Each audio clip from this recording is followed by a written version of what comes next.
Good evening. Daniel, can you hear me?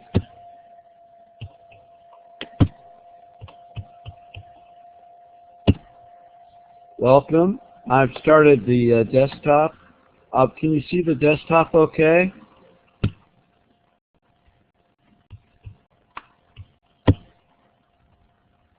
Hi, Mega. Good to see you. Hi, Kang.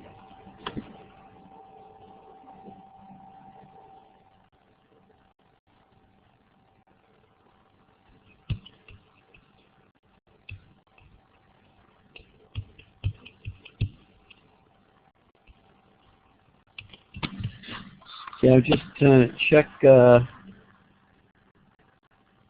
this week's activities. I'm going to open up our agenda. I'm just going to close some of these other agendas.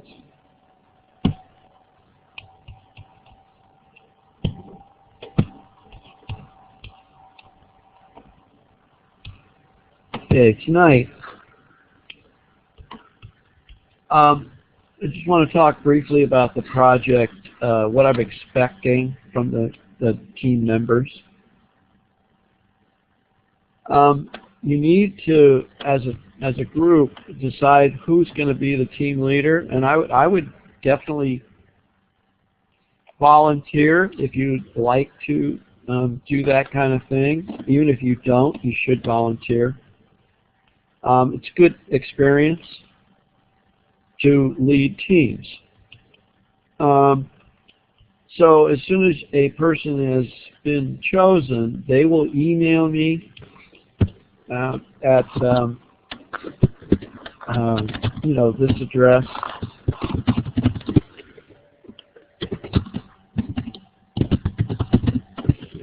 And tell me that you're the leader and what operating system you guys have chosen to analyze. So I would like to have those emails. So I'm expecting 5 emails by this Sunday from the team members. I have any questions? Hi, Steve.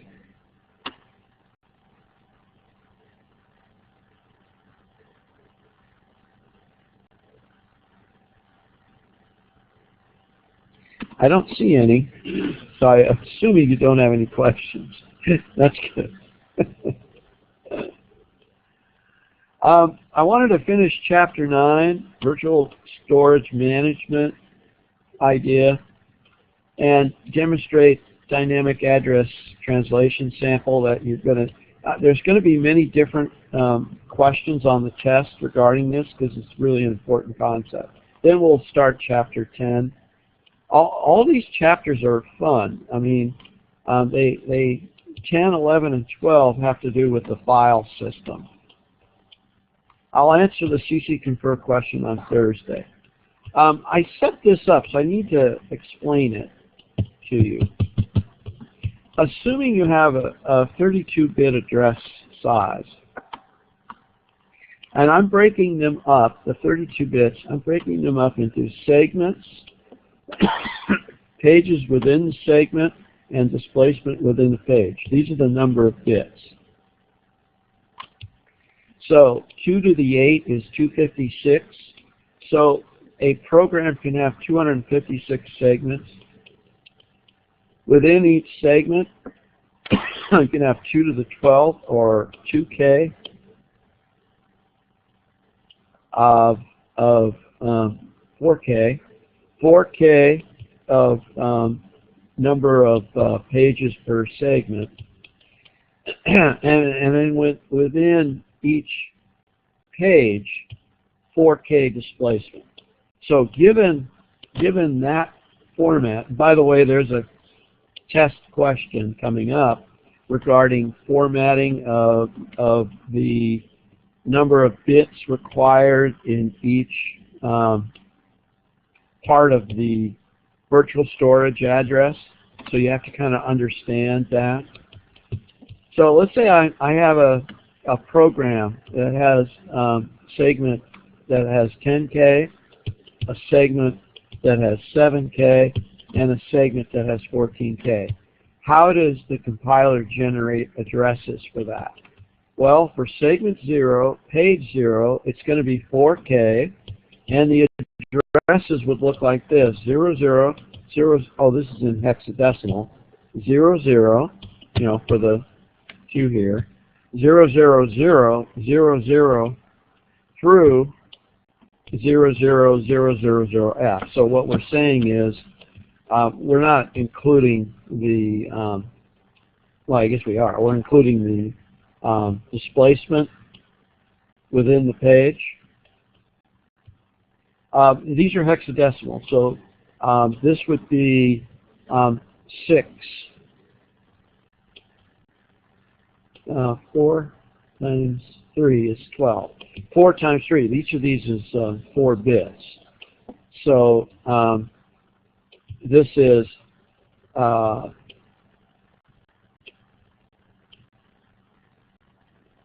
bits, right? You get your 12, 12 bits, 3 hexadecimal digits. Each digit represents 4 bits. So 4 times 3 is 12. I got to get my arithmetic hat on. And then 2, thank you, Dave. 2 hexadecimal is 8 bits. So hexadecimally, this is what it looks like. So it starts at 0, 0, 0, and goes to FFF, because that's displacement. Okay, in this page, it's complete page. So from 0, 0, 0 to FFF. Then page 1 is another 4K, and it would have page 1 starting at displacement 0, page 1 through FFFF, the whole 4K. And then the last 4K would have 2K internal fragmentation. So it would have an 02 as the page number, and it goes from displacement 0, 0 to 7FF, which is a half a page. Okay. Any questions on that?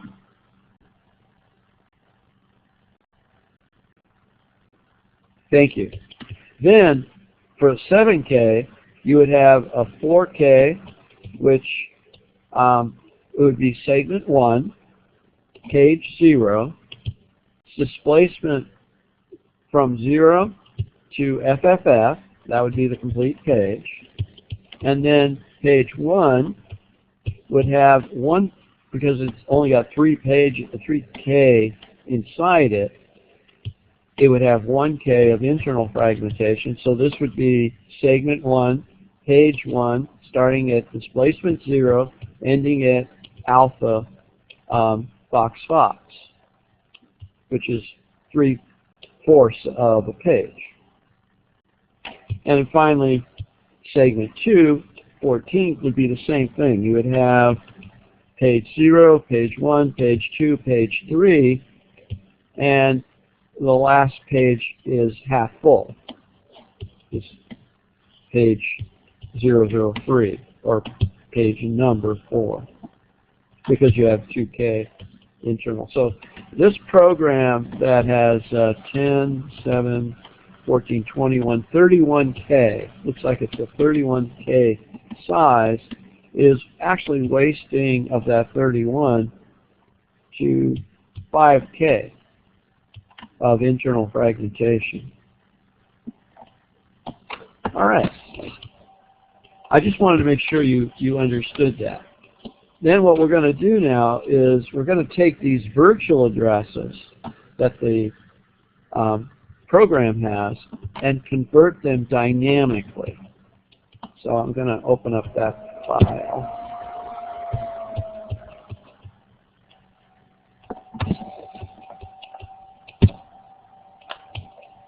Let's see.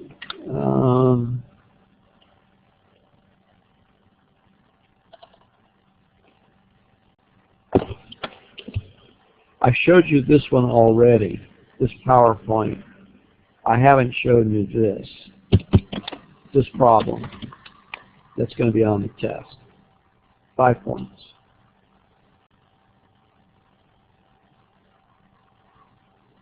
And I'll review these the night of the review that we typically do. So first we need to explain it. What am I trying to accomplish here? Yeah. What I'm trying to accomplish is taking these virtual addresses that I've broken up into segment, page, and displacement. So these will get placed, these pages of a program will get placed in these memory locations. And the way I did it was the last 3 hexadecimal digits would be the 12 bits, okay? And that would make the displacement. So each one of these is 4K. Each of these page frames is 4K. And each virtual storage page is 4K. So when this program got loaded into memory, the segment map table was created, and it has 1, 2, 3, 4, 5, 6, 7, 8 segments. It has 8 segments, and it's got a pointer. I took you through that before. It's got a pointer to where each of the pages are located, and this is page map 2, and page map 2 is right here. So this particular segment has 1, 2, 3, 4, 5 pages. So this is page 0, page 1, page 2, page 3, page 4. That's how these would be. So when I see this problem, this would be the first thing I would do, okay? When I see this problem, I would, over in my mind, I would put a 0 next to this guy, a 1 next to this, a 2, a 3, a 4, a 5, a 6, a 7, because that would be these segment numbers, 0, 1, 2. And then with each page, I would put 0, 1, 2, 3, 0, 1, 2, 3, 4. For this page, I put 0, 1, 2, 3, 4. For this page, I put 0, 1. For this page, I put 0. Okay? Is that clear? Okay. Very good. Thank you. And I kind of explained it here. The first 3 hexadecimal digits of the real address are equivalent to the page frame number. This guy here, page frame number. And the P1 through 5 are the addresses of each of the pages for the segments. And the real addresses are pages at the addresses in this table here. These are the real addresses right here. Okay, don't forget the possibility of a page or segment fault or invalid reference. All tables start at offset 0. And I just went through that with you guys. So for each of the addresses, you're going to want to translate the virtual address into a real address. So I'm going to take you through the first example, and then I'll have you guys each do one of these. So I have a segment 0, so it goes like this: 0, 1, 2, 3, 4, 5, 6. Is the segment any part of the pages in memory? Yes, that's the 1. So the 1 says at least 1 page is in memory. So I'm going to chase the chain. It's in page 1 address. So here's page 1 address, and we want page 02. So this is 0, 1, 2. And is that page in memory? Is it valid? Yes, it is. It's starting at address 010. So this address would be 0100F0, and that's what I would write right here. 0100 box 0. That's the real address that this virtual address would get translated to. Okay, I want to stop. Any questions?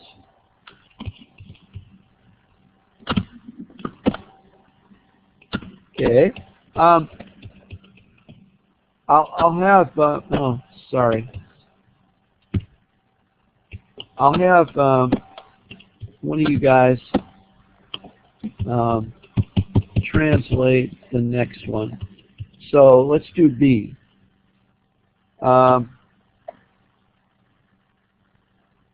It's right here. It's the displacement within that page. Did you see that, Kang? Okay. That just gets added. This is the displacement within the page. So if the physical page is, 0, 1, 0, it would get the displacement 0, Fox 0 would get added to that, and that would become 0, 1, 0, 0, Fox 0. Okay, I need a volunteer for doing B. Anybody want to volunteer? Mega? Okay, go ahead. 3 would give me what?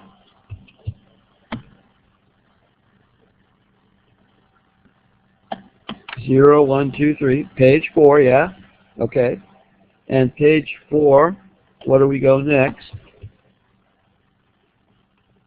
0, 0. Yeah, you got it.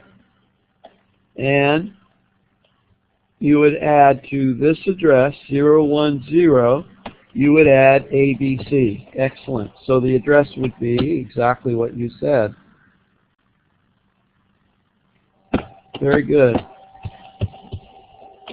So it was what? 0, 1, Charlie, ABC.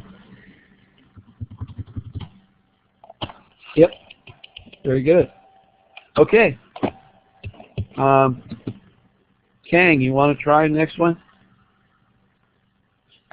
All right. Try C. Okay. Where would it go?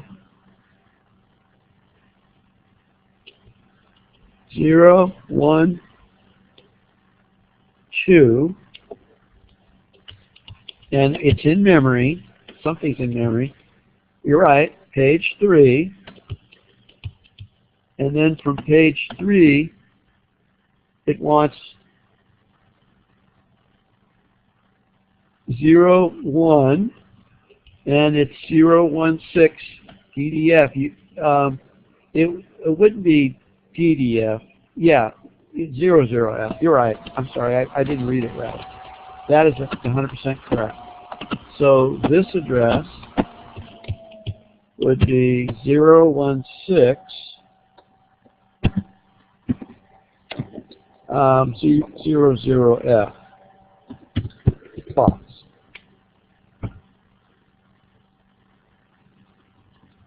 Okay, good. Steve, you want to try one?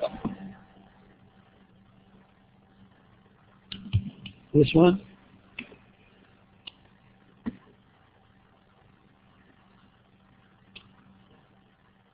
Okay, how about Daniel? Oh, Steve, I'm sorry. Okay, that's fine. You'll follow the next one, I hope. Daniel, are you there? Okay, why don't you do this one?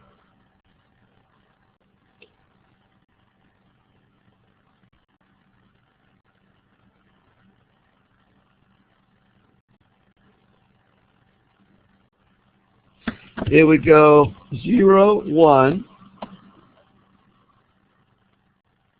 Yeah, that segment is not, no part of that segment's in memory. So what would we get?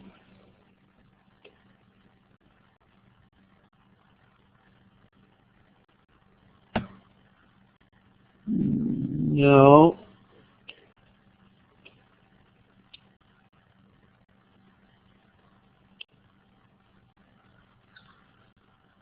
Okay, well, what did I say was possibilities here? Don't forget the possibility of page or segment faults. So what would this be? Not a page fault.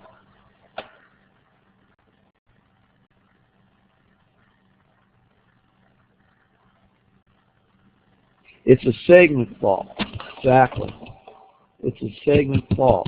And you're going to have that on the test, guys, so be aware.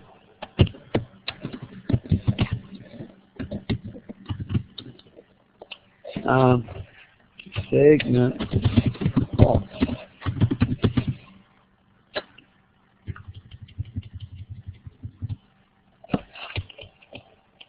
Okay.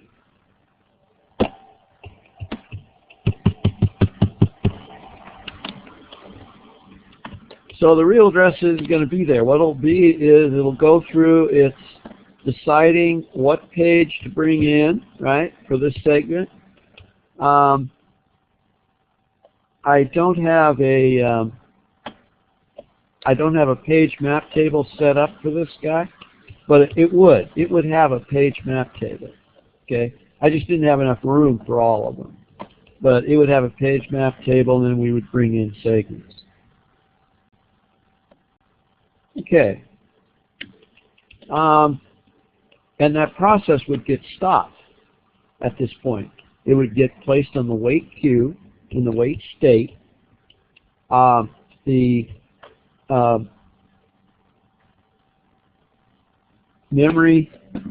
virtual storage memory management unit would decide where to put a couple of those pages that's faulting, that basically aren't in here for that segment.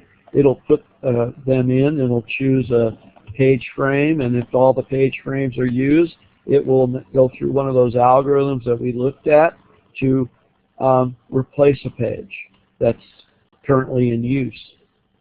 And then it would have to, you know, go to whatever's in use that's deciding, go to that page table, right, and unmark it because it's no longer valid. So it's got to do a lot of management stuff during a fault if it can't find a free page. Okay, let's see. E. Karen, hi Karen. Did you just come in? I missed you. Are you following this okay to answer the virtual address for this? Okay. Dale, how are you doing? Could you do this one?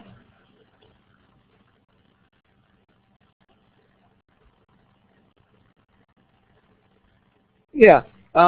Steve, hang on a second, and we'll get to that. But go ahead, Dale. So it's got 7 as the segment, right? So 0, 1, 2, 3, 4, 5, 6, 7, right? Page 5, good. That's the pointer. And page 5, now it's pointing right here, and it wants 0, 1. Well, wait a minute. There is no 0, 1. It's not a page fault. It's worse than a page fault.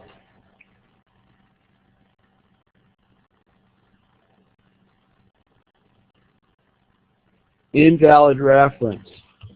Yeah, it's an invalid reference. What happened was, and this can happen in C programs, that the address somehow got added to, because you can add to addresses, and when it added to the address, it went to 0, 1 rather than 0, 0. So it could have taken this, could have been like FFFF and added 500 to it or something, and that would force that change in the address. And of course, at that point, if it's an invalid address, what can the operating system do to that program? What must it do?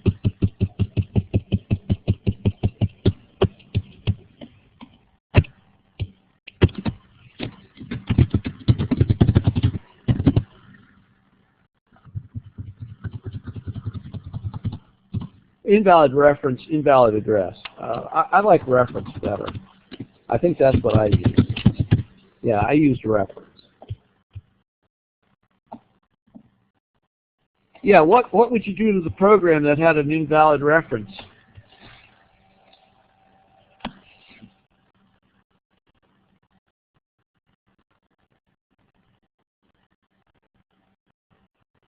Anybody? What can you do?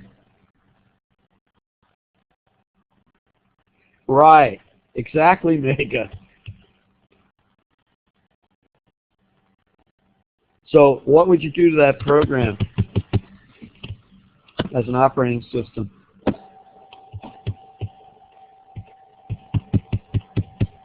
Terminate. You got it, Karen. You terminate it. Because something is extremely wrong. Very good. Okay, I guess I have one more. Oh, this was the example. Well, let's chase it and see. 6, so 0, 1, 2, 3, 4, 5, 6.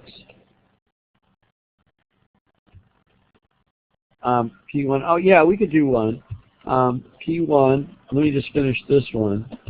0, 1 is 013's physical address because it's valid. And it's got a displacement of dog 5 fox, and that would be the real address. Okay, let's look at a page fault. How about something like this? Let me try a page fault.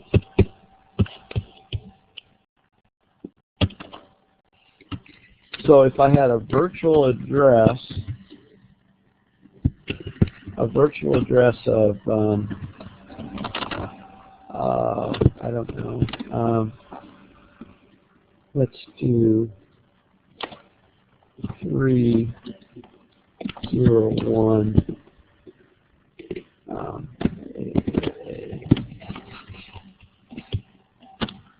301 AAA. Let's see if that would do it for us. I want to copy this. So I can, and then let me do it this way.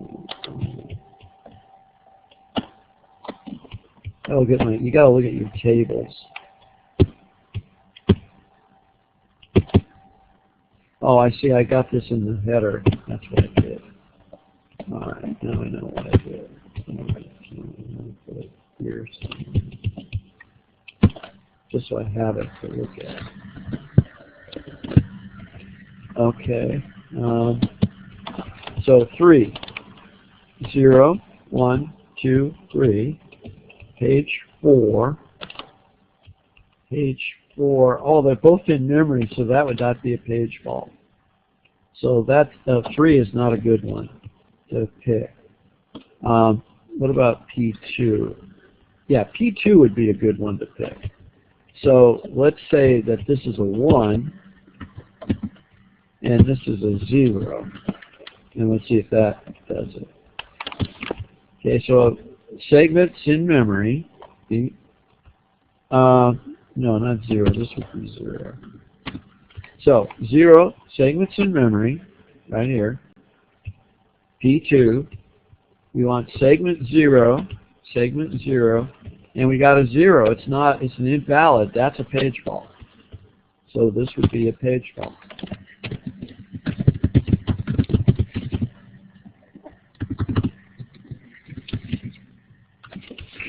Okay, now this is worth 5 points on the test coming up. Thanks, bud. Yeah.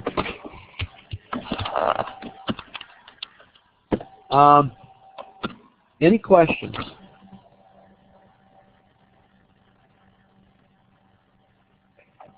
That's where the program is really running. That's what the real addresses are in physical memory. Remember, these are logical addresses that the compiler has produced, these logical addresses. And let me show you again to make sure that it makes sense to you. These are the virtual addresses. And the thing is, when this page, segment 0, page 0, gets loaded into memory, it's loaded at a page frame, and this is a page frame in memory. And this is the displacement within that page in this example.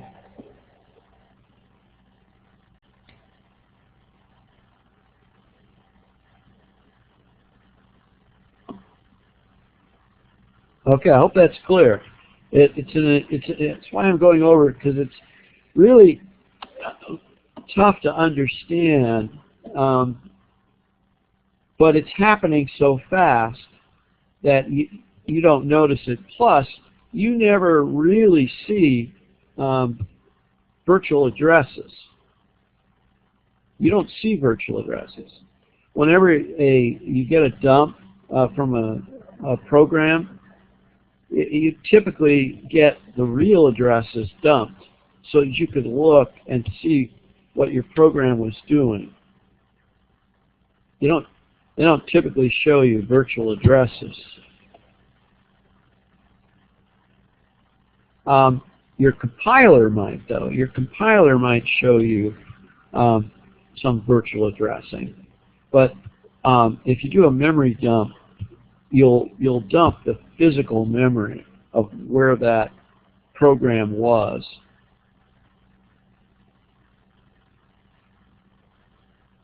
Okay. I hope that's clear. Let's start chapter 10, a fun chapter.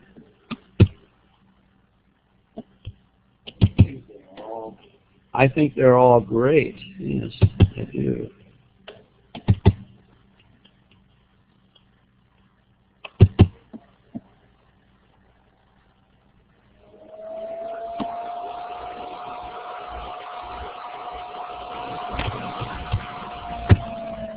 Okay, mass storage systems is the first chapter.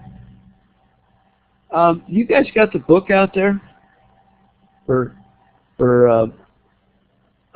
9, right? Chapter 9, excuse me, chapter 10. Is this because he changed it in the versions between 8 and 9?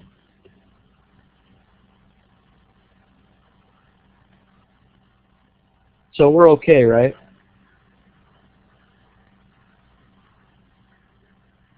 I looked it up, and I think this is okay for covering this chapter. I'm just using the 8th edition slides, and that's why I wanted to make sure, because I know he changed these around for the 9th edition. Great, thank you. Thank you, Daniel. I appreciate that. Okay, so what we're going to look at is disk structure, scheduling, management, swap space management, the concept of RAID, disk attachments, and that kind of tertiary storage devices and things of that nature. Pretty high-level stuff. So we want to describe the structure of secondary and tertiary devices, and the characteristics, the performance characteristics, and some interesting concepts. So let's look at that. Mag disks are still pretty much used today, so we're going to cover that. At some point, guys, mag disk will be gone. We'll be using the SSDs.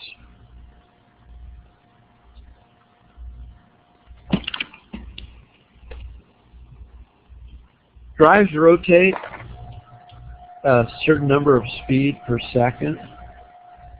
There's a transfer rate to take it off of the drive. There's positioning time. It's called seat time, typically, where you have to position it over using an access arm. And I think this diagram has that. And then there's this rotational latency, which I'll talk about. I don't know if you've ever experienced a head crash. The drives today are pretty good. When they were first being created, there were a number of head crashes because they didn't take the head when it's not in use to the home spot. The home spot would be any place that's not data. So if you did happen to have a head crash, it would crash on a non-data. But if you had a head crash on data, you've lost that data. It says that's bad. Yeah, it's bad. I've only had one head crash that I can remember on all of my computers. The disk can be removable, and the drive attached is usually through some kind of a bus. And these are the architectures of the buses. And I've used all of those. I haven't used Fiber Channel on my computer, but I've certainly used SCSI. SCSI's no longer used because we don't have Sun creating their computers anymore, but Sun used SCSI drives, SCSI connection. Okay, here's what a disk drive would look like inside. You had your assembly arm or your read-write heads, and you'd have one on top of a platter. These are platters. So you have, in this example, we have 3 platters, and then you have surfaces, the surface of the platter. So each platter has 2 surfaces, the top surface and the bottom surface. And then you have, when this thing, it doesn't go back and forth like this. It doesn't do that. It actually goes like this. It actually moves across. It rotates. This rotates. So it rotates like this so it can go to each of the tracks. So it's on a little rotator. I know that because I broke one open and looked at it. And I usually show it to the class, but I can't physically do that for you now. But it actually rotates like this, back and forth. And that's called a seat. Because it's mechanical, it is slow. The seek is very slow to seek a track. Once it's over a track, you notice how it's got these all set up? That's really called a cylinder. A cylinder would be that track on every surface is a cylinder. And a lot of systems allocated space on a disk in cylinders. So once it got to a track, that represented all the track, all the data on each of the surfaces would be that cylinder. Finally, this thing is rotating. It looks like it's rotating this way. And what typically happens is it first seeks the track, and then it has to wait, rotational delay, it has to wait until the data it's seeking is under the read-write heads. So that's rotational delay. So the best possible case is when the seek occurred, it got onto the track, and right at that instant was the data it wants.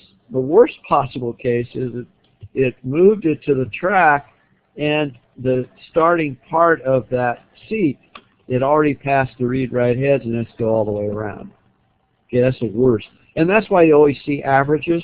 Whenever you look at a disk drive, it'll tell you the average access time is because they take into account the rotational delay, and the average typically is from, on the seeking side, is from the far left to the far right, well, that's a huge move.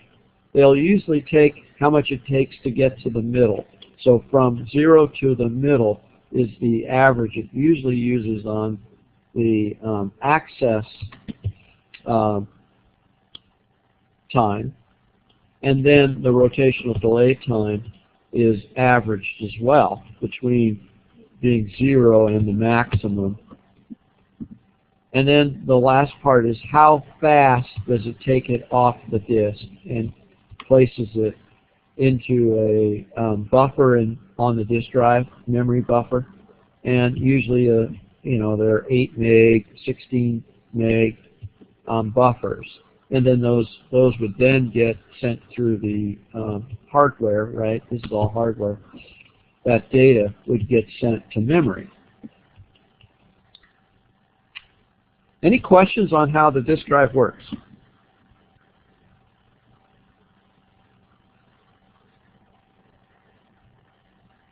Okay, good. If you have an old one, open it up and take a look. Once you open it up, of course, it's not going to be any good. So make sure you use an old one that you're never going to use. Okay, mag tape. I think it's still used today. I'm not sure how much. I know I was using it when I was a manager, and I'll give you a story at some point about my tape experiences on mag tape. It was early secondary storage medium. It was relatively permanent, holds large quantities of data. All of that's true, but it's very slow. Extremely slow, because it's sequential. The tape is just sequential tape. I still have a number of tape drive units for my PCs that I use, the cassette tapes.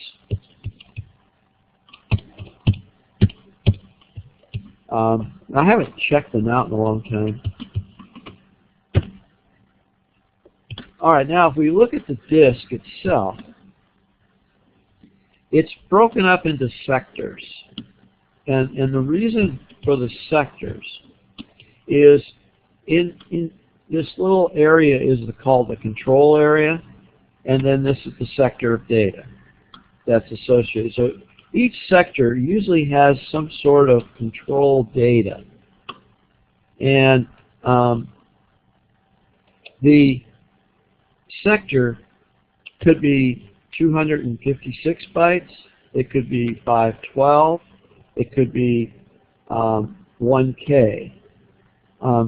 I imagine the sectors could be 2K in size, but they're pretty big for that.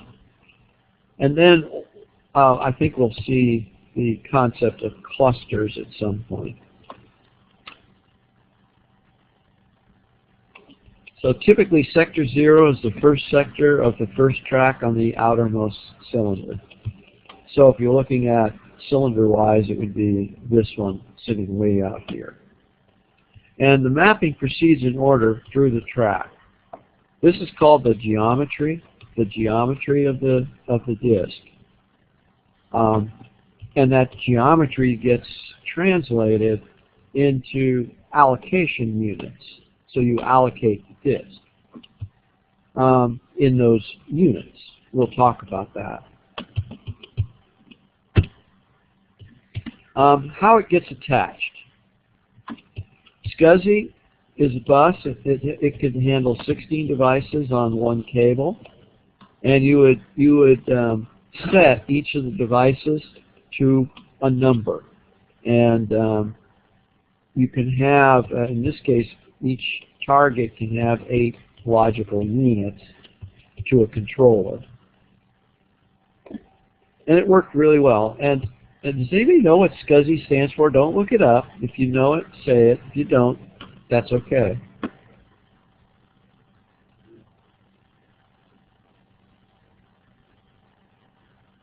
I think it's Small Computer System Interface, would be my guess. But you could look it up.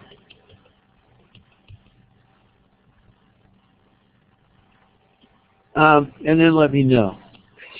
Somebody look it up. See if I remembered it right. Since it doesn't really exist right now, unless you have an old one. My first CD player that I bought for $1,000. It was a CD, and then you bought the controller card, and that you put in your PC, and then the disk drive. It was in there, and it had speakers, and it cost me $1,000. And I think I bought it in like 1986 or something. You can buy them pretty cheap today.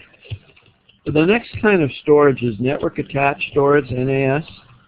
At the last company I was manager of, I brought in their first NAS, and that was in 2000. I think that was the year 2000. Yeah, 2000 or 2001. And they're really cool. They work really well.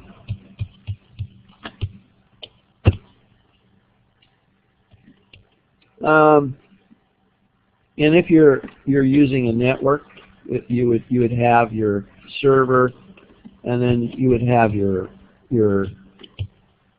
storage access here. It's pretty interesting stuff. You want to schedule your disk because it takes time. All right. Remember, the seek time is the time for the disk to move the heads to the track or cylinder containing the desired sector, and then rotational delay. So you don't want to move the head too often, because that takes a lot of time.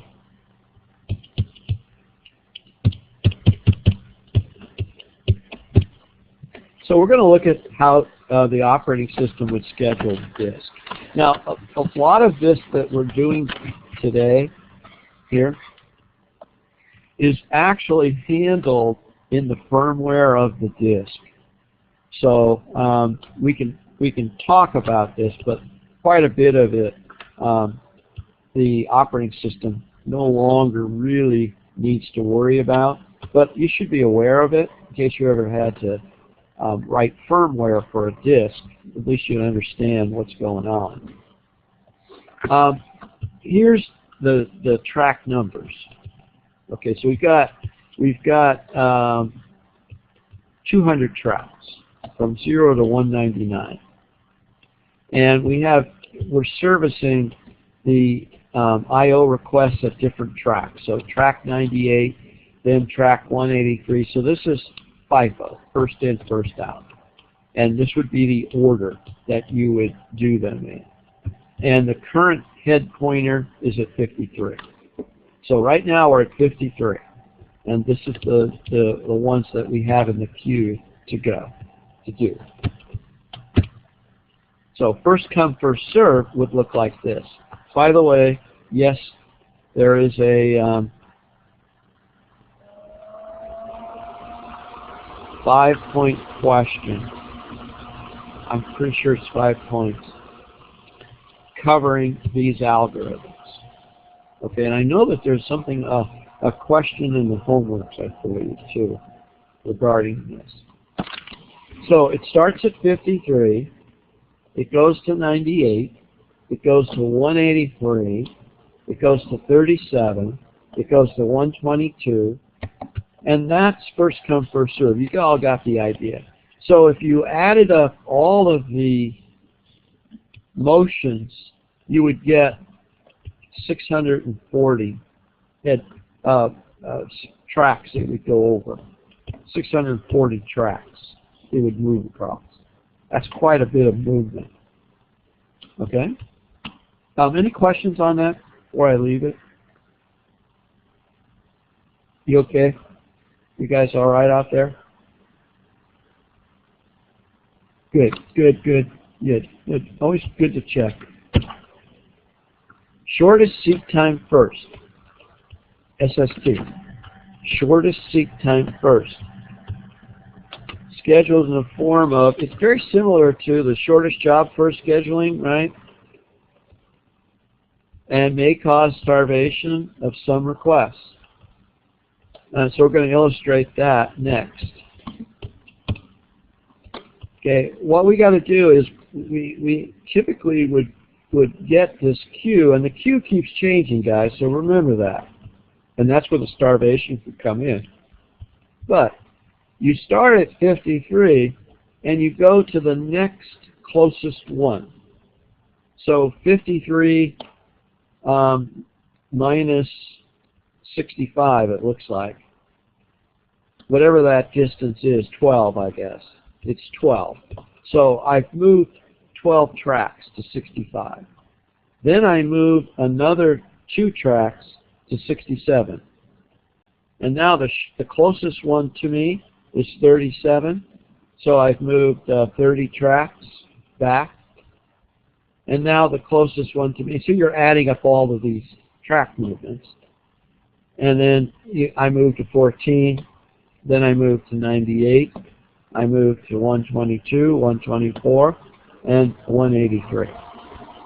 And so after adding all those, I get a number. And that number is going to be less.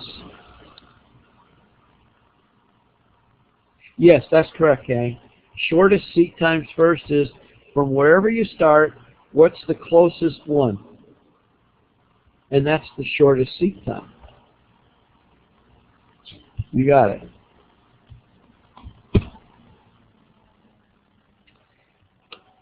All right, the next one. Wait a minute. Did I miss the number here? I might have missed a number. Oh, here it is. 236. So we cut it in a third by using seek time. This shortest seek time first. I don't know why they didn't put the total on the slide, but they did. They put the total ahead of the slide. 236 tracks. Okay. That's another algorithm that could be used. Okay, the next algorithm is called scan, and this is kind of cool. The disk starts at one end of the disk and moves towards the other end, servicing requests until it gets to the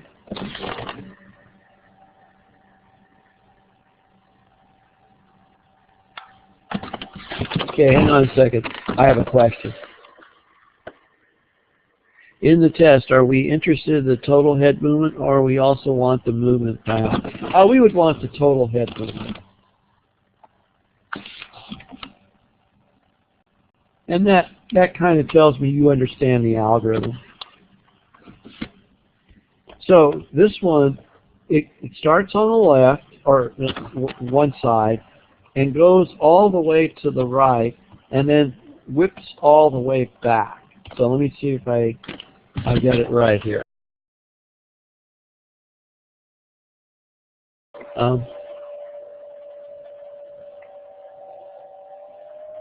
Okay, make sure I got it right.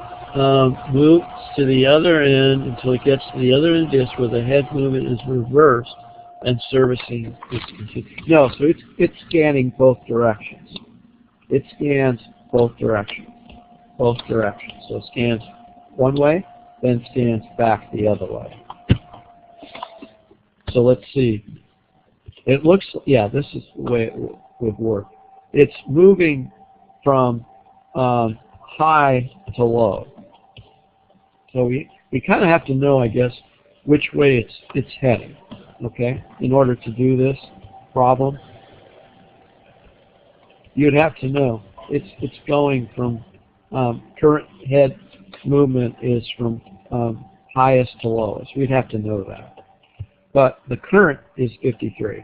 So then we know we go 37, 14, and we go all the way to 0, guys.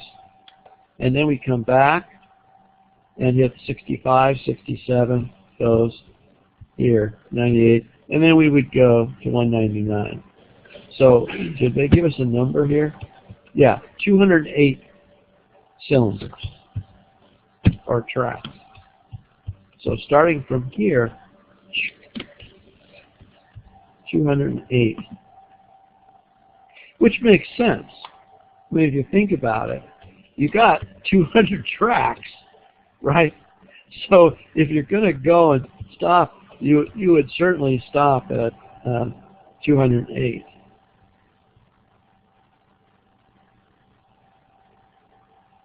Okay, that's scan. Pretty easy. Now, C-scan is a modified version. The head moves from one end of the disk to the other, servicing requests as it goes. When it reaches the other end, however, it immediately returns to the beginning of the disk without servicing any requests on the return trip. And it treats the cylinders as cylinder list that wraps around from last cylinder to first one. So let's take a look at this one. This is kind of fun.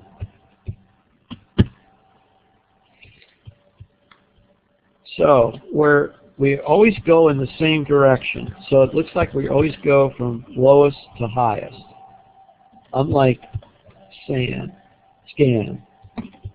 This is actually, the C stands for circular.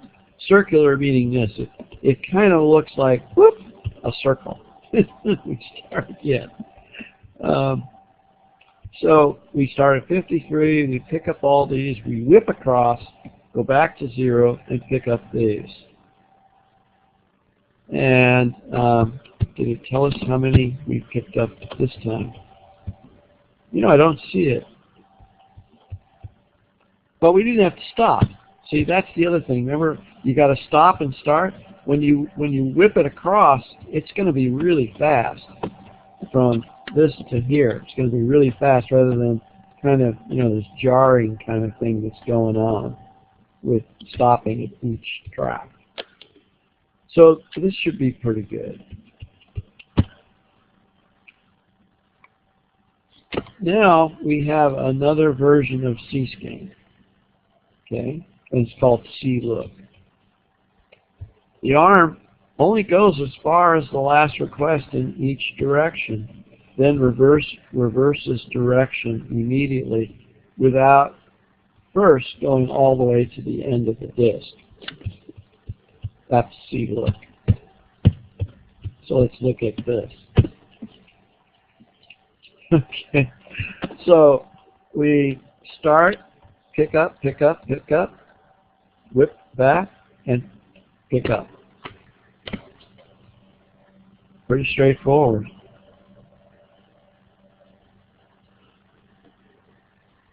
So it's another mechanism. So you don't go all the way to the 0, and you don't go all the way to the 199. And I think those are the algorithms that you need to understand. So there's 4 of them. First come, first serve. Shortest seek time first.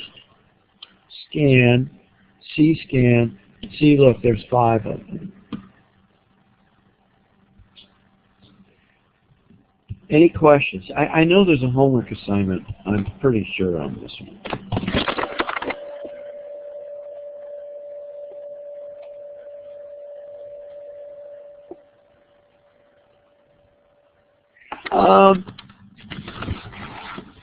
I think it would just stay there at the last request, and as soon as the next requests come in, it would start processing them in this method.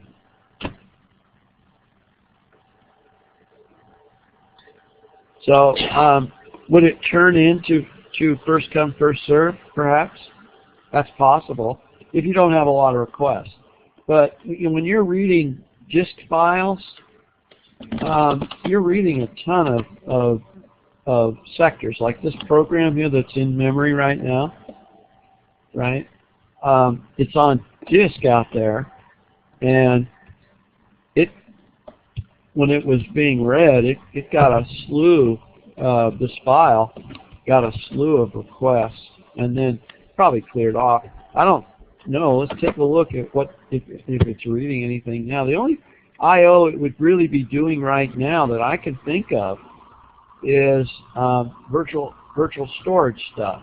You know, swapping perhaps. Let me look and see what's happening on the file system. The other thing, it's writing logs. I know that. So we have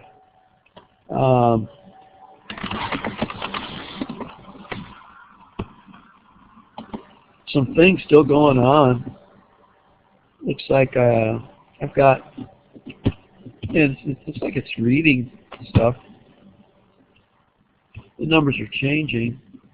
So it is reading things off the disk. A lot of this in network stuff. Yeah, because it's reading I've got the internet connection for our CC confer is going on. So yeah, there's going to be a lot of I/O there.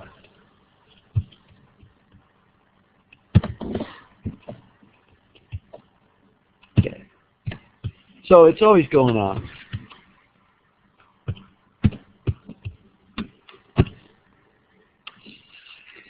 So out of these, you want to have some sort of scheduling algorithm to use and which one you'd want to use.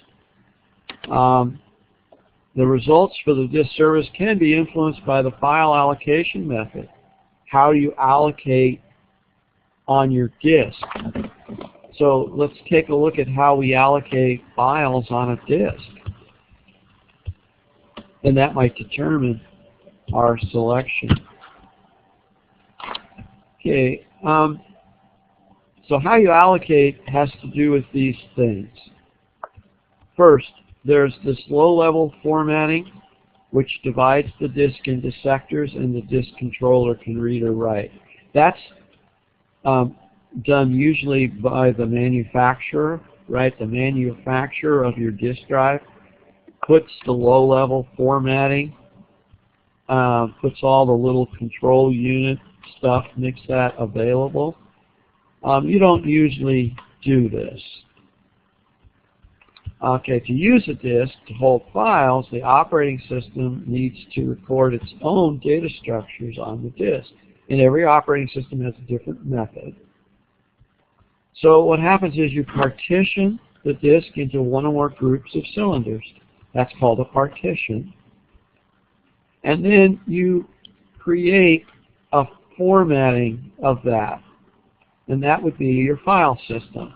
So for instance, you could have NTFS, right, which is Windows Network File or Advanced File System method. You could be using EXT, which would be Unix and EXT3 or something like that for your Unix box. You could be using FAT or FAT32 file system for Windows or DOS. If we get an opportunity, I will illustrate to you guys what a disk looks like. You know, I'll show you some of the sectors on a disk. And I'll use DOS to do that. Boot block initializes the system. So the Bootstrap program is in ROM, and the Bootstrap loader program could be on disk, right? They would load your program. So that's in specific sectors, typically. Some methods, such as sector sparing, used to handle bad blocks. So if you do have bad blocks, you need to mark them.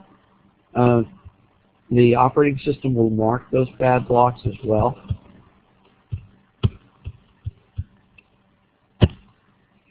So here's what it might look like. And this is an example. It looks like Windows 2000. So the master boot record, the MBR, the master boot record is what the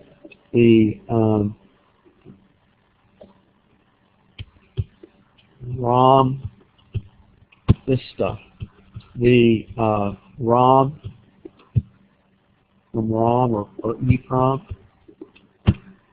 That's where the master boot record would look at the master boot record, bring that in, and then you have either boot code, right, that you would boot up in and then you would have the partition table that tells you where, which is your boot partition.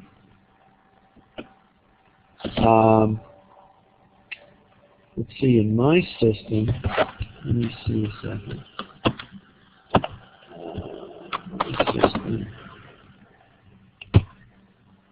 I partitioned my disk into several different partitions.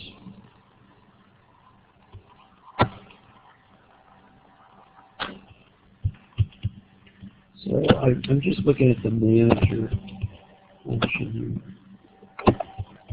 here. And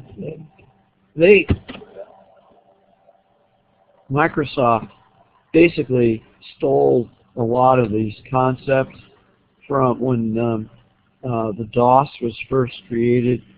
You had a program was called Disk Manager, Disk Partition.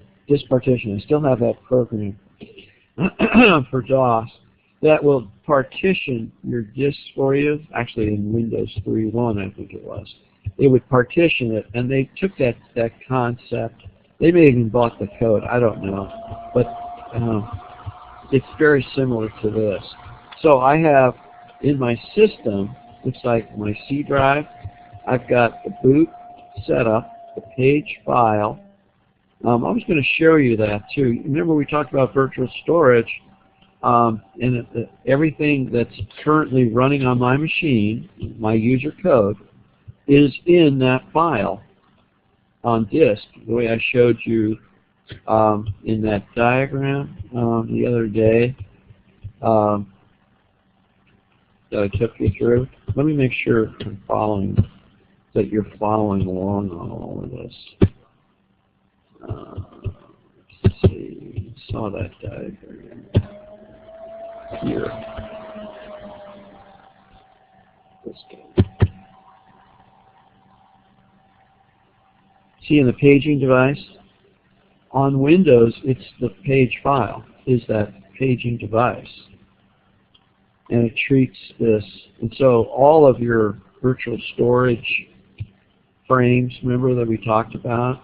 Your whole program is right here. So that, let me move it up. So that when you load a program, it puts it in the paging device, which is that file. And it's right there, and it builds those segments, and it knows where it is on disk.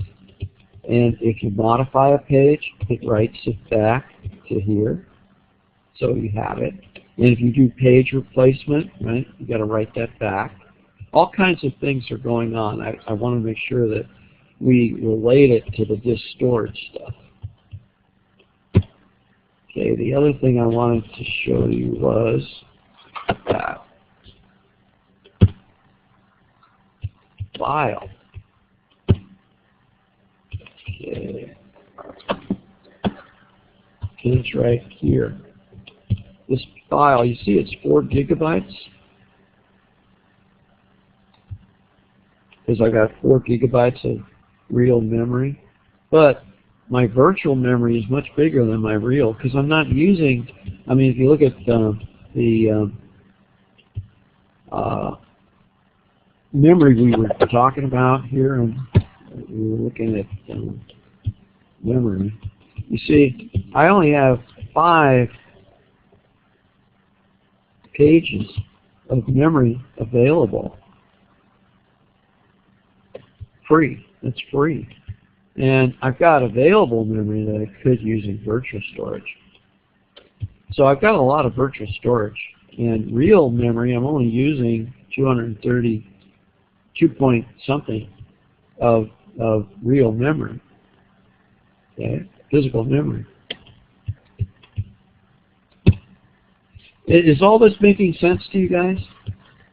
I just want to make sure that I'm clarifying things for you. So getting back to the partitions, I partitioned my 500, I think it's 500 gig. It might be 300 gig. No, I think it's, well, I'm not sure. I can't remember what the size of this. What is it? It says 700. I guess I have 700 gig. Yeah, I have a 700 gig disk drive. And I've got it, as soon as I get a system, I typically create a data drive that I can back up. And this has all of my class stuff on it and all my programs and this. And I really reserve the C drive for just the program installation stuff that I install. And I've got a virtual box drive. And I was going to put a Unix on this box in this drive, but I haven't done it. But that's the partitioning, okay? And then there's something special about the primary partition. See, it says primary partition up here. This is a primary partition, primary. Typically, the primary partitions are that you could break them into these different partitions, but you can make any one of them bootable, is kind of the concept. And then this is a logical partition. It's not a physical. See, it says a logical drive. It's a logical partition. And you can, I think in the latest Vista operating system, you can have a startup on a logical partition as well. You know, boot up your operating system. Okay, I went over all that stuff with you guys. So there's the partitions. You could have a boot partition in any of those. We talked about that. I illustrated that. Swap space management. Usually and this swap space is on the virtual storage size, that page file system I showed you in Windows. In other operating systems, mainly Unix-based systems, they use a swap, and it creates a swap drive for your extension of main memory. Same concept. Okay. I'm not going to go over that in depth with you. I want to talk about RAID next.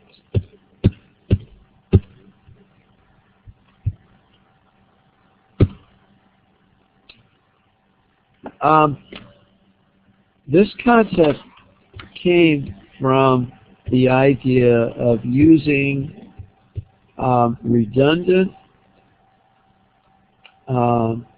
array of inexpensive devices. That's what RAID stands for.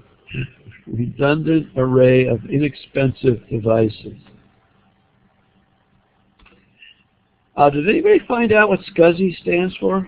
Did anybody look that up? Did I miss it?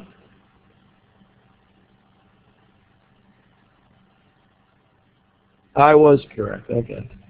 Wow. All right.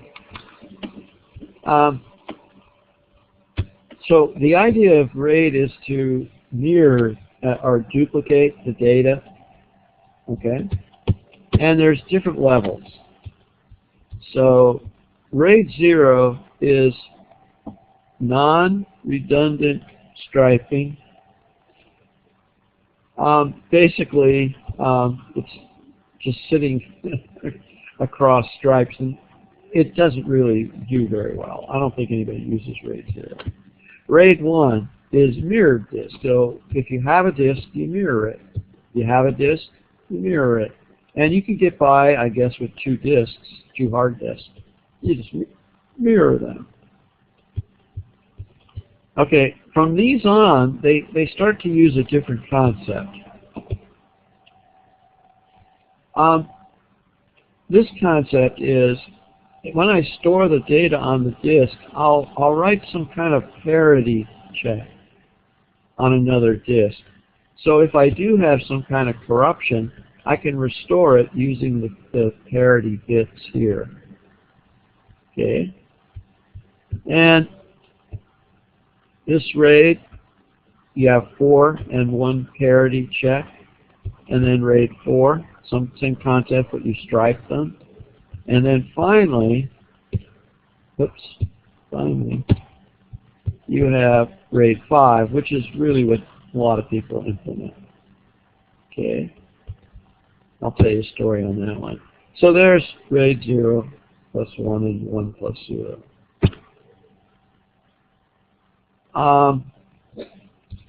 Write-ahead log scheme requires stable storage, so you're going to write it ahead of stuff. And then to implement stable, you get more than one disk. And you do parity checks and things of that nature. Okay. These are low-cost devices, and they're pretty reliable. Disk drives back in the 1980s had failure rates pretty high percentage, like after 10,000 hours or something. Today, I mean, it's much higher than that. Of course, you could have removable disks, and there are different kinds: floppy and mag disks. I'm not going to spend a lot of time on that. You know about optical disks.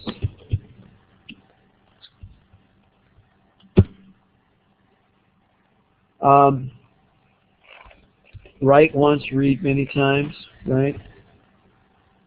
CDs, basically.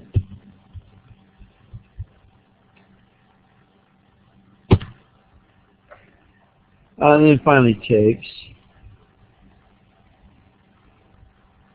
I'm going to skip that for now.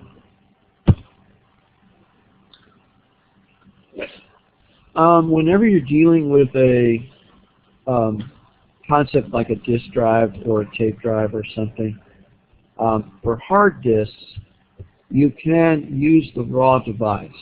That is, the array of data blocks. Or you can create your file system and use the file system layer to address the device. I may have mentioned, I don't remember, but I'll mention it again. When I was on a Sunbox using the Informix database, when I installed Informix, it used raw devices, so I had to carve out raw devices on the disk itself so that the file system wouldn't use those parts of the disk. And then it wrote directly on the data. And what that did was it saved the time of going through the the disk I/O system that's available in the operating system. So you're not going through, like file open, file read, file write, file sync. You're not going through those. You're going directly to the disk.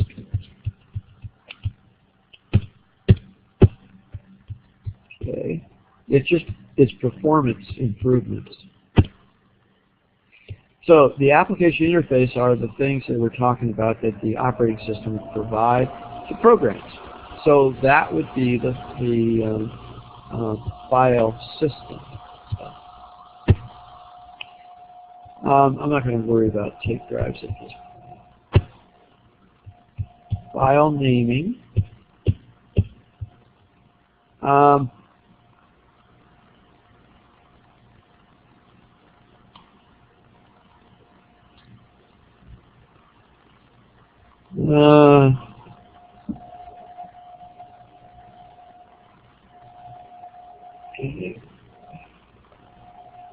I want to come back to this issue. Another management technique, this is hierarchical storage mechanism. We're talking about secondary storage as a file system.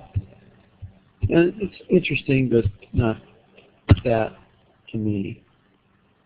Speed is interesting. Let's talk a little about that. Two aspects of speed, bandwidth and latency. Bandwidth is how much can you move back and forth on that device at one time. Latency is how slow is it. It's total time it takes to get something back, the latency of it. So bandwidth measured typically bytes per second. Okay, I think we've been through that.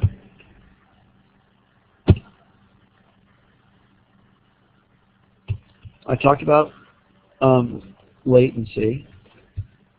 Disk, tape. Tape's really slow because tape is sequential. When you're reading from tape, you're reading sequentially.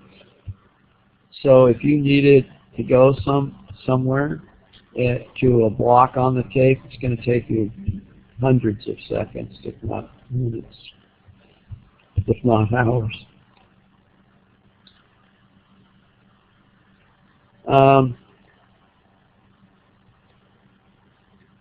That's just interesting stuff. I'm just not. The other thing is the reliability of your system, and that's where I am really not sure about these SSD devices. I don't know how reliable they are. I know that my flash drive, they've been pretty good for me. I started using them about 8 to 10 years ago, something like that. Late 1990s. Almost 20 years. So they've been around a while. And they've been pretty good for me. But like I said, I don't know. And I don't trust them for backups at this point. And I don't trust SSD devices as backups. I trust optical, right? Once you burn something, that's pretty good. Unless you scratch the darn thing, it's pretty good. And I've done tape. And I still have tape backups, which I haven't tried to see if they're still good. My current backup is on disk. Whenever I back something up, and I backed up all of my computer that you're currently seeing last week. And I try to do a backup at least once a month. I don't back up everything. I do full backups at least 6 months or a year most. And cost. The cost of something, it's really dropped, the cost per thing. If you look way back here in the 1980s, I bought an IBM PC with 10 megabytes of data for $2,500 back in 84, I think it was. Okay, and now, I guess a couple of months ago, I bought 1 terabyte of data for, I think, $100. So it's really dropped. This chart's old, so it's dropped even more. Okay, same thing here is how much on the hard disk and tape drives. They're all dropped. Okay, we talked about these things. I thought I would see what time it is. We have about 20 minutes. Do you have any questions about what we discussed? And I was going to illustrate some things with you.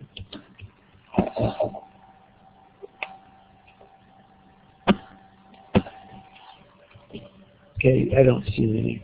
I might lose you guys. So tell me if I lose you. I'm going to start my virtual box and illustrate a few of these things with you.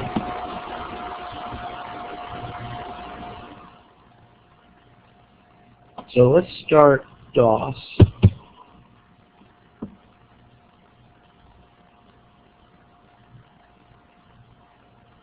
Now, it doesn't look like I'm going to lose you guys.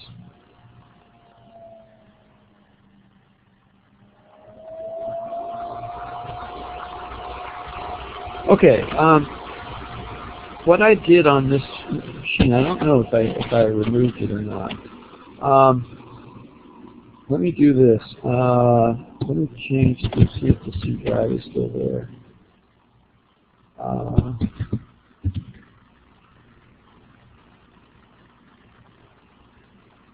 Yeah, it's still there. Okay, so let me go back to the A drive.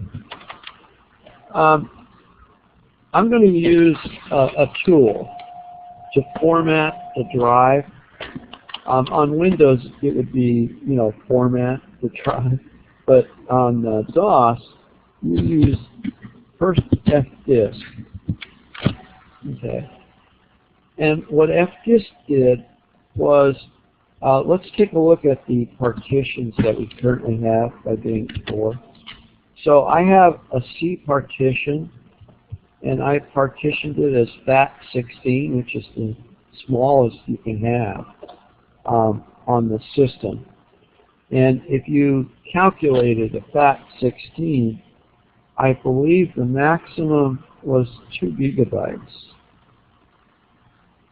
I'll try to explain that by what we just talked about tonight.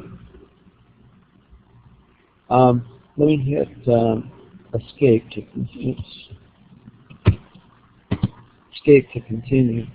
I don't want to use the cursor here. And let me delete the partition. So I'm going to say 3. And I'm going to delete the DOS primary partition. And you get the warning. Data in the deleted partition will be lost. What primary partition do you want to delete? I'm going to lose my 400 megabytes that I created on this partition. So if we do that, what do you want to delete? Did I give it a volume name? Oh, I guess I did. I gave it data. So let me try it again. I gotta go back.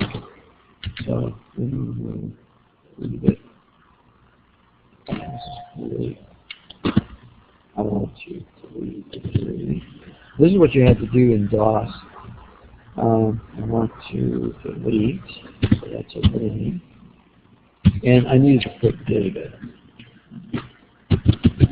Okay. Now we hit enter. Are you sure? Yes. And it's gone. Okay, I'm going to escape. Escape. Okay. Because I deleted a partition, it was in the partition table that was with the system. So it has to reboot to reload the partition table. That's what we were talking about there, in the partition setup for that disk. Okay, so now I'm going to do well, let me try the C drive. And it doesn't exist. So let me create fdisk, create a partition or logical disk drive. I want to create a primary one. And do you want to make it an active partition? And a lot of times they'll ask you, do you want to make this partition active or not? Yes. Okay. Now we're going through the operating system again. Alright, now if we do fdisk, I want to look at the partitions. I have C, and it says I have 500 megabytes, but it's not, there's no file system on it. Let me hit escape. So it's created something. Right? It does exist, so let me go to the C drive. to do directory, and invalid media because it hasn't been formatted. It has not been formatted. So why don't we format? Now, I want to understand how to format, so I'm going to put format /? And see if that gives me help. And I guess that didn't give me help. All right, let me move forward. Let me go back to A. Format C. And let me just do it this way. I thought that there we go. And yeah, I was on the C drive, and it was trying to look for the program format. I have to be on the A drive because that is a known drive. And here's how to format this thing. So we can format it. We can put a label or do it later, which we probably will do it later. We can do a quick format. We can pick the different sizes. If it's a floppy, we could put the different size that we want to have the floppies on. The maximum was 2.88, or dual side 1.44, which is a 3.5 inch, 3.25 inch. Yeah, 3.5 inch. The 1.2 meg was the 5.25 inch, 5.25 inch, 5.25 inch. Those physical medians. Allocate space in the format for files. Oh, S copies the system files to the formatted disk. So you get the like command.com. You get some of the system files. You can specify the number of tracks if you were doing a disk side. And you can specify the number of sectors per track if you really want to do that. Formats a single side of a floppy. Formats 8 sectors per track. Okay, we're going to not put any parameters on ours. So I'm going to do this. Format C:, and that's the drive letter right here. It says format C:. So let's do that. Okay, now this one is that we will, if it was previously had data, do you want to wipe it out? We'd say yes. And formatting's complete. Okay, and now it's asked me, do I want a label? Yeah, I'll put data as the label. And it formatted it, this space, into that many megabytes. And here's the key thing to understand, is 8 bytes, 8K bytes in each allocation unit. And we have 63,907 allocation units available. Okay, what it really is saying is an allocation unit is a cluster of sectors. Okay? And each sector is 8K in bytes. So if I have 8K bytes and I have 8 sectors, right, in that allocation unit of that cluster, 8 sectors, each sector is 1K, and I'm thinking right now that the cluster is probably 16 sectors per allocation unit. That's what I'm thinking, because I'm thinking that it's a 512K size sector. 16 of them would make 8K. So the sectors that are established on the disk are a cluster of allocation units of 8K Is that making sense to people? When we talk about how we allocate the sectors, I'm going to come back to this, and I'll show you a little bit more. And you have a serial number that Microsoft invented. So this is a random number that it created for you. And they did stuff with this serial number for some reason in their operating systems. Okay. Now I have a C drive. So now I can go to the C drive and do directory, and it's a valid file system. And it's probably fat. So to find out, let's do fdisk. Oh, we're still in the wrong spot. We haven't copied. Let's copy everything from the A drive to here. And it didn't do that. Why not? Oh, I did it wrong.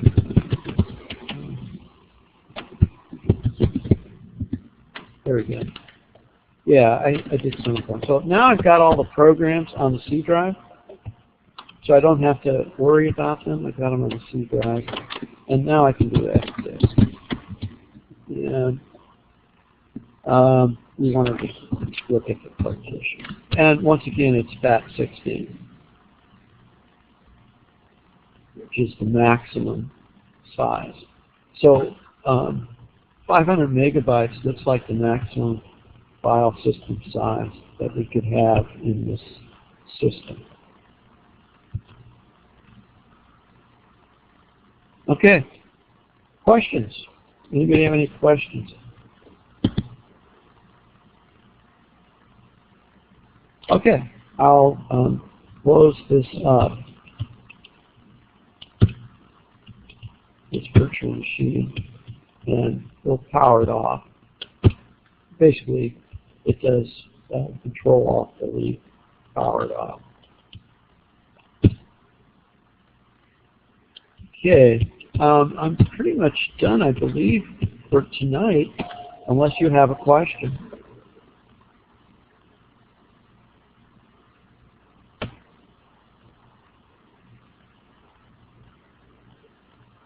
You know, this might be a good time to do something. Would you guys like to hear my axe?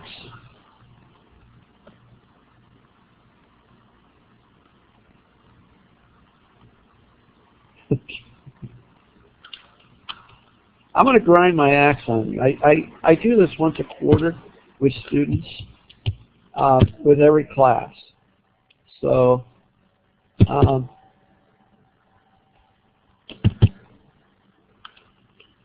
it's called problem solving. And I'm going to give you the secret to problem solving.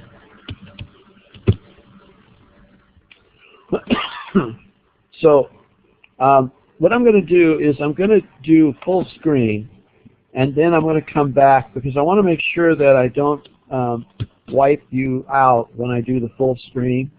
Okay, so I'm going to do F5. Okay, and I'm showing it now, full screen. Now I'm coming back. Did it display okay? Okay, then it'll work fine. All right, here we go. I love problem solving. I guess you guys could probably figure that out. So I created this PowerPoint presentation, and I do it for all my classes, and I sell it occasionally on eBay. Okay. There are 3 typical techniques people use for solving problems. And we're talking computer guys here, computer issues. Trial and error, analytic process, intuition. However, I guess you could use this technique on any problem. Okay, the first technique is trial and error. Technique is use your knowledge base and match a prior solution to the problem. Example, you're ill, you go to a physician. Physician examines you and comes up with a diagnosis. They always say, if this doesn't work, come back and they'll try something else. That's because they're using their knowledge base and your symptoms, and they're saying, oh, this is a possibility. They're trying something on you. That's trial and error. We use this approach a lot. You try something, it doesn't work, you try something else. I teach that in my Visual Basic class. I say, if you don't understand something in Visual Basic, try it and see what it does, because it's not going to hurt anything. Okay, the next is analytic process. We in software development, this is it. Technique is to develop a process or break the problem down into smaller parts and develop processes for those parts. Examples: multiplication is a process, which when followed will produce solutions based on any numbers applied. Software engineering breaks any complex system into programs, and those programs into procedures and functions. The issue with this approach is the whole is not the sum of its parts. Look at the problems with the Windows operating system. And when I wrote this, it was 1999, and they were working on Vista for the last, I don't know, number of years. And they finally came out with Vista, I think, in 2001. Because they were trying to rewrite the kernel and everything, and they ended up going back to the NT kernel because they were having too many issues. But anyway, this is the problem. Whenever I built large systems, you would have to do this whole system testing because the pieces are going to be a little strange occasionally. Finally, intuition. The technique is similar to revelation. The answer appears as intuition, which you know is the solution. And my example is Archimedes discovers. Realizing he hit upon a solution, the young Greek math whiz leaps out of the bath and rushes home naked, crying, "Eureka, Eureka," or translate, "I found it, I found it." If you're interested in the article, it's right here. Okay? Hard to read, but you can look it up. It's a very interesting story about how Archimedes figured it out, the question. All right, well, those are the three techniques I'm going to talk about here. And I'm going to hone in on one of them, the analytic process. Okay?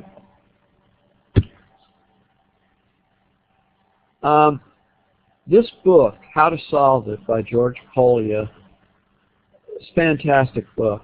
Mr. Polya was a Stanford University mathematics instructor for over 40 years. You can see more at that. If you just look up George Polya, you'll find out tons of information about him. But this book is excellent, and he wrote it in 1945. And I was able, my brother, for my birthday, I guess when I turned 15 or something, gave me a copy of this book. So I have the original edition, 1945 edition of this book. And he's had, I don't know how many revisions of it. You can still find it today. But he outlined these four principles, which I really observe whenever I'm doing these kinds of problems. You have to first understand the problem. Second, you have to devise a plan. Third, you have to carry out the plan. And fourth, you review and extend. I believe I put the jacket to his book on Canvas. When we go back, I'll take a look at that with you guys. And if you didn't, I'll put it out there for you. I'm going to show you a problem, and I want you to tell me the answer right away, okay? Don't wait. Just type in the answer. I can't see it now, of course, but type in the answer right away to the question. All right? So you ready? How many squares are in the Chester checkerboard? If you said 64, you're not quite right. If you said 65, you're getting better. If you said many more, you now understand what the problem means. See, this is the first step. You have to understand the problem. And computer scientists, let me tell you, I know because I've been there, when they're trying to help somebody or analyze a situation, they jump to a conclusion without first really understanding the problem that you're trying to solve. Okay? So the first step is understand the problem. And that's what systems analysis and business analysts do. Now, devise a plan. Have you seen the problem before? That would be trial and error. Can you imagine a more general problem? What about a more specific problem? Can you imagine a more accessible problem? These questions come right from his jacket of the book, okay? Devising a plan. Well, yes, I could. What about a 1x1 or a 2x2 or a 3x3? When I saw this problem in a book called 101 Puzzles, this is the method I used to solve it. In that book, it was a 100 by 100, excuse me, 10 by 10. So it was 100 small squares, not 8 by 8, 64 small squares. But this was the process I used to solve the 10 by 10. Devise a plan. 1x1 has 1 square, 2x2 has 5 squares, 3x3 has 14. You can count them, you see that. And a 4x4 has 30. And as soon as I got to 14, I realized that the 4x4 had 30. Because there's a relationship going on here between the squares. And this was the mathematical relationship that is apparent. Is that we're talking about the sum of squares. So now we carry out the plan. So the solution is the sum of squares from I to 1 to n. In this case, it's 8. And we get a total of 204 squares. So now you know the answer. Okay, that's step 3. Step 4 is review and extend. How many squares are in common? The solution is, it's like the multiplication issue. Now that I have a process, I know how to do any one. Well, the same thing here is we've discovered a process, and we could look at it for extending it on other cases. And if you think of it geometrically, right? Think about it geometrically. If you took those pictures I have of the squares, the 1x1 square, the 2x2 square, the 3x3 square, the 4x4 square, all you're doing is you're adding one of those squares to each time. You know, one of those cases each time. So it's a visual way of seeing it, not a analytical way. Just another thought. Okay, so here's the prelude to the secret. We're getting to the secret to problem solving.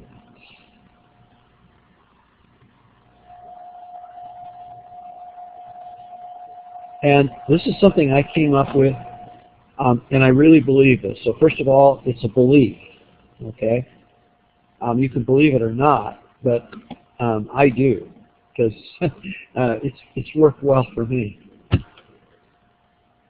The secret follows.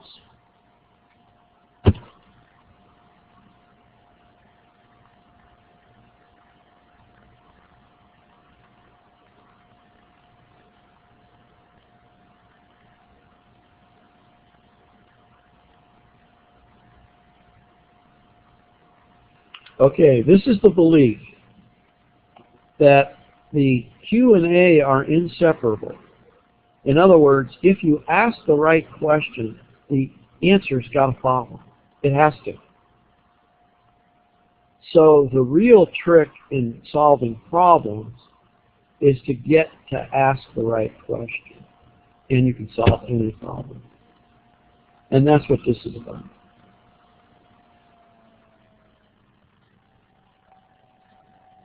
When you stop asking questions, you gave up. And I got a quote from Einstein. Why not? He's brilliant.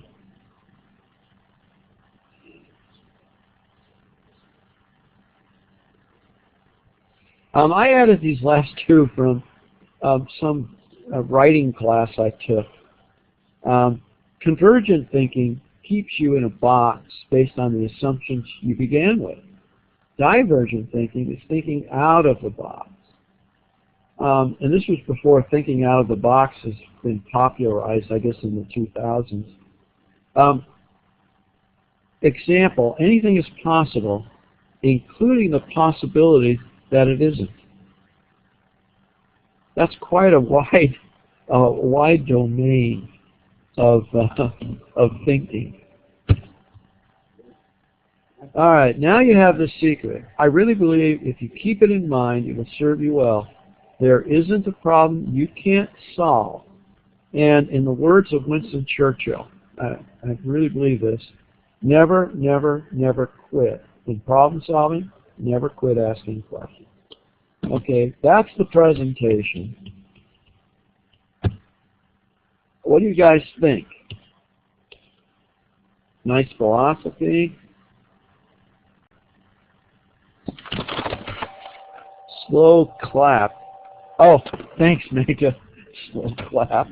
Okay. Very motivational, Professor. Good. It should be. Let me see if I've got that out there for you guys on Canvas. I usually wait to do this, but since we had time, I wanted to share that with you guys. Yeah, here it is.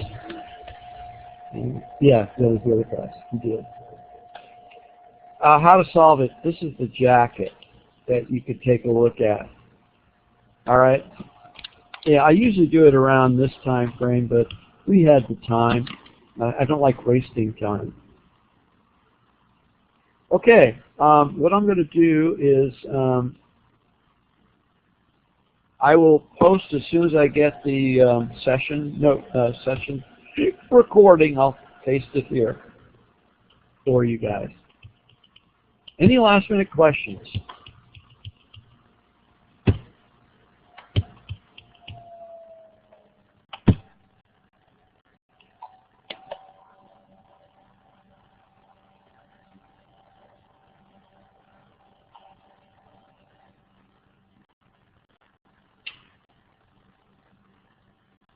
Yeah, Karen, if they haven't checked in by Thursday, give me their names and I'll email them. I have the team. Let me take a look at the teams. What team are you in? Team 3?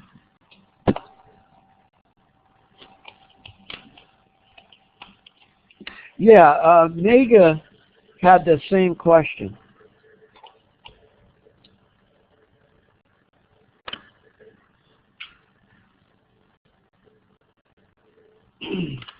Right, same thing. Let me know, Kang. Let me know,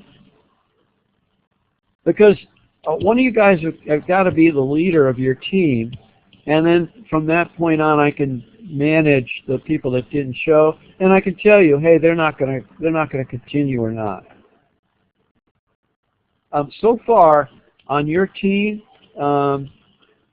Karen, I checked the people that didn't respond, and they are active in the class. Where I can realize they're not active is I don't see them turning in any work, and I don't see them logging on to the site. That's how I know they're probably going to withdraw.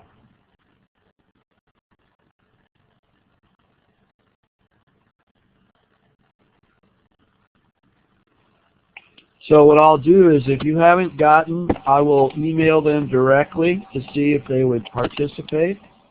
It's possible, guys, that some people will be in the class throughout the quarter and never turn it in and lose 35 points. That's highly possible. That's right, Karen. They're in the class and they're participating. I can see that by the logins. Yeah, I would not assign anybody who's withdrawn from the class, but it has happened, I will say this class, like all my classes, the people that stay in the class and don't do the work end up having an F in the class. Yeah, I still would want to know who's the leader, and what operating system you chose. You don't need everybody participating to choose it. Whoever is participating, that's who makes the choice. That's how I would view this.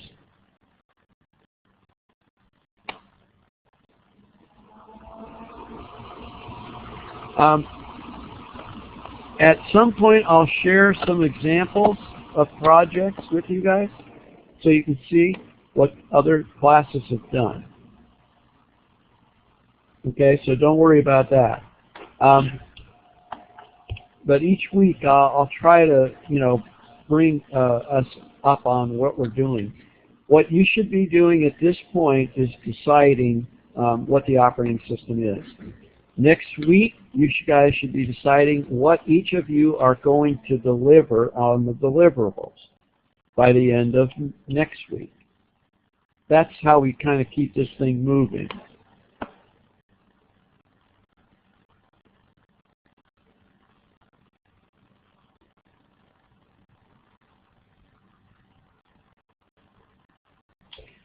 If you would like to remind me on Thursday, I'll give you the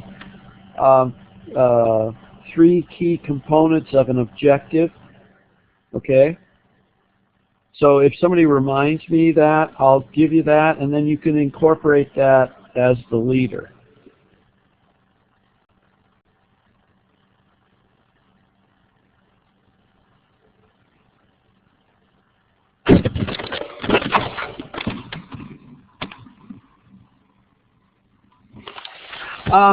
There's no priority in my mind.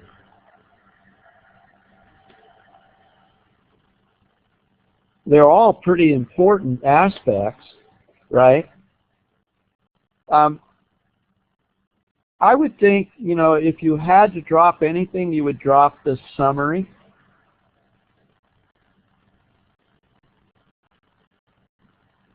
So you would have the other 5 items. But like I said, what could happen is this. You give, let's say, memory management to somebody, and they don't deliver, right? Well, when I read the project, I'm going to know they didn't deliver. And I don't count off from the team score, team grade, that aspect. In other words, I grade what I see.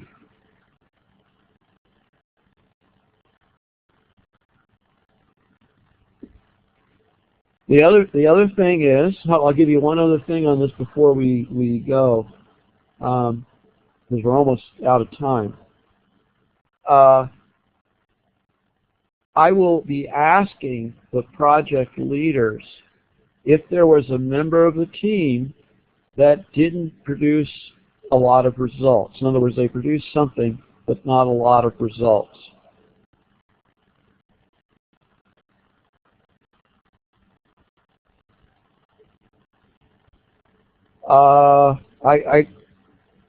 I graded on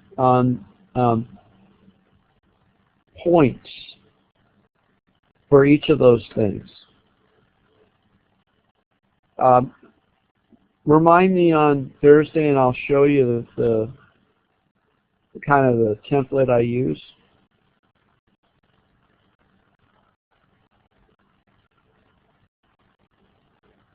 Yeah, it's not a big rubric. It's just these are the things I look at. Well, that would be the grading criteria. Well, I gave you the deliverables, right? That would be the grading criteria. I mean, to me, would be those deliverables that each student would have.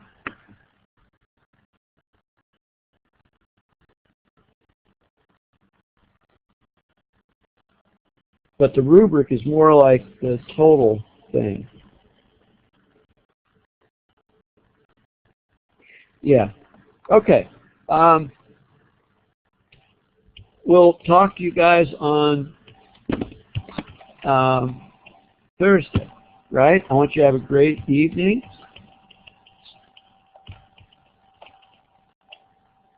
Thank you all. You guys were great.